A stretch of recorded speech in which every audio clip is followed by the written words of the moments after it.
नमस्कार, मी भावना आपल्या सगळ्यांचे स्वागत करते. आज मी तुमच्या सगळ्यांसोबत तोंडरीची झटपट होणारी रेसिपी शेअर करणार आहे. तोंडरी आपण स्वच्छ पाण्यामध्ये धुवून घेऊ आणि त्यांचे बारीक काप करून घेऊया. थोड्या तेलामध्ये ही सगळी बारीक काप आपल्याला कमी आचेवर 5 ते 10 मिनिटांसाठी छान फ्राय करून घ्यायचे आहेत. जेणेकरून ते छान शिजतील आणि त्यातला तुरटपणा नाहीसा होईल. तोंडरी शिजत आहेत तोपर्यंत आपण भाजीच्या बाकीच्या साहित्यांची काप करून घेऊया.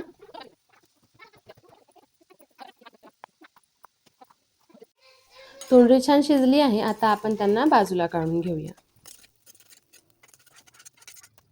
त्याच पॅनमध्ये थोडं तेल टाकूया आणि मोहरी, जिरं आणि कांदा घालून छान परतून घेऊया. कांदा फ्राय झाला की त्यामध्ये मिरची टाकून घेऊ आणि तीही छान परतून घेऊ. थोडं मिरची फ्राय झाली की मग आपण त्यामध्ये बटाट्याचे बारीक काप टाकून घेऊ. बटाटा सॉफ्ट व्हावा आणि तो पटकन शिजावा म्हणून मी त्यामध्ये थोडं मीठ टाकून घेतलेलं आहे. त्यांना एक वाफ काढून घेऊ. बघू शकताय बटाटा सॉफ्ट झाला. आता आपण यामध्ये टोमॅटो टाकून घेऊया आणि लगेचच मसाले सुद्धा टाकून घेऊ. मी इथे रोजच्या वापराचेच घरगुती मसाले वापरते आहे.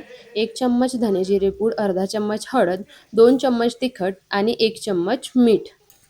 मिश्रण छान एकजीव करून घेऊया आणि 2-3 मिनिटांसाठी वाफ काढून घेऊया. एक वाफ काढली की आपले टमाटर सुद्धा छान सॉफ्ट झालेले आहेत. तोंडरीचे फ्राय केलेले काप टाकून घेऊया आणि सगळी भाजी मिक्स करून घेऊया. थोडी कोथिंबीर टाकू आणि वाफ काढून घेऊ. शेवटची 2 ते 3 मिनिटांची वाफ काढून घेऊया.